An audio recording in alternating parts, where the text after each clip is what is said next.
qurban payı necə bölünməlidir? Bilirsiniz, qurban payı dəlil yoxdur necə bölünsün. Yəni, Quran sünnədən. Sadəcə var sahabələrdən, var tabinlərdən, alimlərin sözləri necə bölmək. Amma ona necə bölünməlidir, dəlil yoxdur açıq aydın. Məsələn, bəzi alimlər deyir, bəzi sahabələrdən də 3 hissəyə bölünür. Bir hissəsini özvə, bir hissəsini qohum-qonşuya, bir hissəsini məsələn kasıblara. Və ya necə rahat, neçə pay olmalıdır, o var bir şey yoxdur, dəqiq. 7 pay ola bilər, o heyvana baxır, cəndəyinə baxır, ağırlığına baxır. Məsələn, ola bilər elə qoyun kəsilsin ki, 3 pay alınsın, özünə saxlayandan sonra. Və ya məsələn, ola bilər 5 pay olsun, ola bilər 8 pay olsun, 15 pay olsun. Sadəcə insan özü bunu tənzimləsin. Kəssin heyvanın, bir hissəsini özünü götürsün, bir hissəsini də, qalan hissəsini də paylar eləsin, istəsə. Paylasın ehtiyaclı adamlara. Vəssalam. Amma deyək ki, neçə yerəsə bölünməli, onlarda dəlil yoxdur. Bəli. Qurban kəsərkən nə deyilməlidir? Elhamdülillah.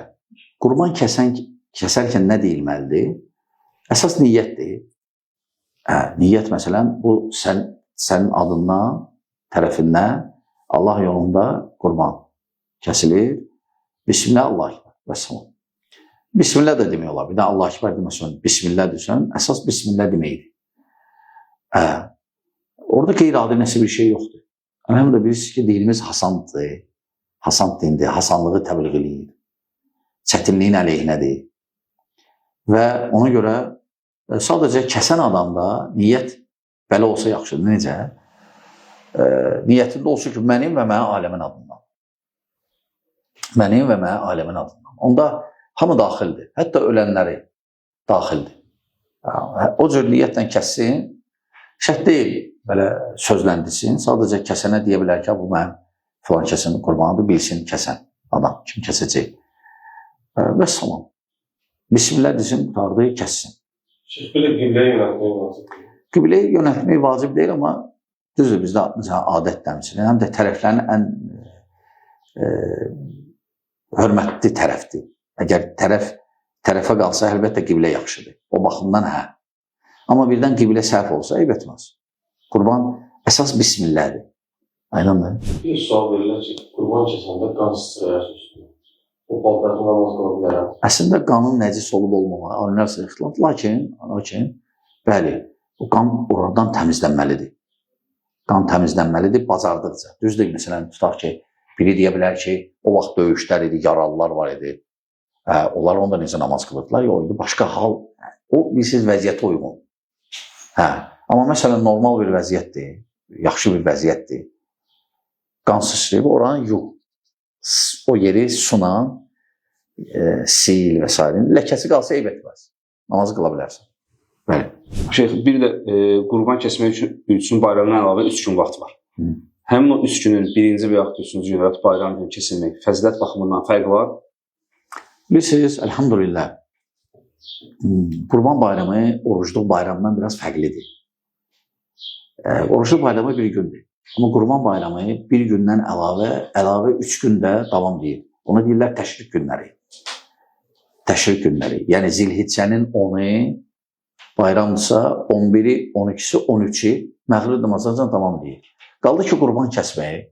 Qurban kəsməyi, bəli, bu bayramdan əlavə bu 3 gün ərzində kəsə bilərsən. O fəzilət baxımında qurban sayılır. Ola bilər fəzilət baxımından fikir ayrılığı olsun alimlərdə. Amma belə qurban sayılır. Yəni, qurban bayramının qurbanı sayılır.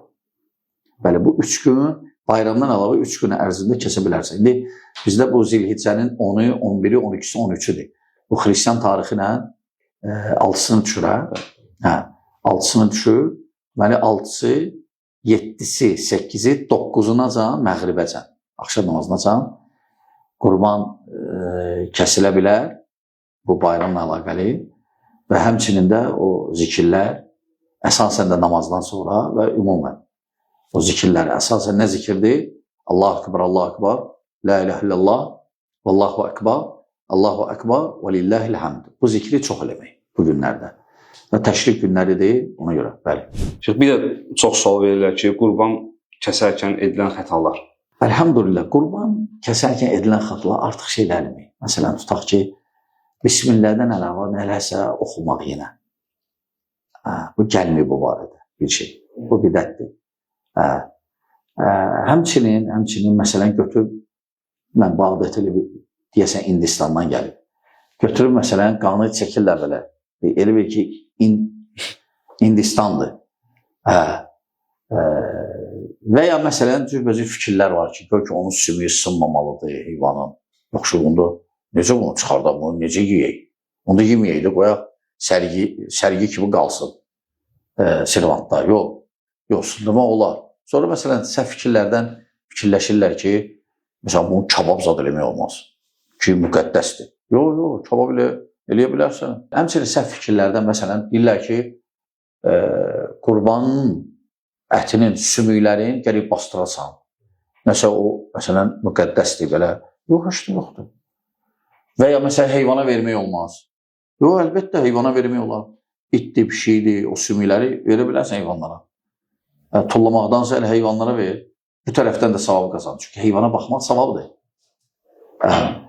Bu bəzi nə yadımda qalan da ola bilər, bəzi səhvlərdə yenə çoxdur. Amma əsasən indi bizim gördüyümüz budur, bildiyimiz, müşahidə etdiyimiz səhvlər, bəli. Həmçinin qurbanlıq heyvanı alarkən bəziləri alıb, kəsib, sonraki əti hesablayıb pulun verirlər. Bu necə şəriətə uyğundur? Əslində, əlhamdülillah, bilirsiniz, bəziləri gəlir qəssabın yanına, deyir, mən qurban istəyirəm. Qəssab deyir, yaxşı, gəl kəsək. Artıq qurban kəsildi. O sənin qurbanın deyil. Çünki nə üçün? Alış-veriş eləməmsən və sənin artıq hələ mülküvə keçməyib o. O sənin deyil. O onundur hələlik qəssabın. O qurban yazılır qəssab üçün. Və kəsəndən sonra ölçür, neçə kilodursa onun pulunu verir. Onda ticari danışıq bitir. Pulu verəndən sonra. Onda keçir ət sənin mülküvə. Hələ düzəli gedələ ət aldı dükandan, 5-10 kilo. Yox. Heyvan diri ikən artıq sən onun qiymətini danış. Ne üçün? Keçsin sənin mülküvə. Sənin mülküvə, ondan sonra bu sənin nə olacaq bu heyvan? Ondan sonra kəsəcək bu heyvan. Amma diri ikən çəkə bilərsən. Çünki, məsələn, heyvan tutaq ki, 40 kilodursa diri çəksin. O gələcək 20 kilo, qoy gəlsin 19 yarım. Olur məhz 40 kilo gəlsin, 15 kilo olsun. Yəni, burada sənə böyük zərər olmayacaq. Amma ən böyük məsələ nədir? Sənin mülküvə keçəcək. Qurban sənə aid olacaq onda. Yəni, dirikən eyb etməz. Əgər qiymətin istəyirsən çəkinlə təyin eləmək, dirikən çək. Alış-veriş bitsin, artıq sənin mülküvə keçsin heyvan, ondan sonra qəssab kəssin. Aydındır. Amma indi sual verirlər ki, bundan sonra sual verə bilərlər ki, yaxşı, onda ümumiyyətlə qurbanın ətini çəkmək olar. Çəkə bilərsən. Məsələn, sonra bilmək üçün neçə kilodur, özün bilərsən. Artıq sənin mülkündə də o. Çək və ya məsələn, tutaq ki, çəkib istəyirsən, məsələn, 20 biləsən, neçə kilodur, onun yarısını özün üçün saxlama, məsələn, 2 kilo eləmək üçün, 3 kilo eləmək üçün. Çəkə bilərsən, bu cür problem deyil. Aydındır. Həmçinin bəzi qəssablar bir qoyun kəsirlər və onu qurbanlıq ət kimi satırlar kilo. Və bilməyən cəmaət də bunu alır. O ətdir, o qurbanlıq deyil ki, o ət. Bəli, o ət alır. Bəli. Və onu da qeyd edeyim ki, toyuq deyil və sair, onlar qurban kəsilmir. Qurban kəsilir, şəriət təyin etdiyi heyvanlar. O da qoyundur, keçidir, danadır, camış dolar və dəvədir. Sadəcə bunların yaşları, qoyun ən azı 6 ay olmalıdır, keçi ən azı 1 il, dana ən azı 2 il, dəvə ən azı 5 il. Bu, heyvanların yaşlarıdır. Camış da həmçinin dana kimidir, 2 illik olmalıdır. İşlərdən olur. Bu da mühüm məsələdir. Çox vaxt qurban məsələlərində, yəni cəmaət bilmir dəqiq. Qurban erkək heyvan olmalıdır, yoxsa dişi? Fərqi yoxdur dəlil. Dəlil nədir? Dəlil odur ki, dəlil yoxdur. Dişi dolar kəsmək. Yəni şərtli hər şey olsun. Aydındır? Bu qədər. Bəzi insanlar qurban, hətta həcc kimi ibadətləri etməyi elə də zəruri görmürlər. Və deyir, onun əvəzində mən kiməsə pulla yaxşılıq edirəm və başqa zor yaxşılıq edirəm, oraya sərf edəyim puldur. Belə düşüncə ilə. Bu səhv düşüncədir. Yəni pulu olan hamısı qurban məyər həmişə qurban kəsir yox. Qurban ildə bir dəfədir. Qurban ildə bir dəfədir. Amma o birisi günlər yardım elədir. O sadəcə bunu bilirsiniz kim deyir? Bunu İslam əhkamlarına məlumatı olmayan adam deyir. Ne üçün? Çünki İslam onları hamısını tənzimləyib. İslam tənzimləyib.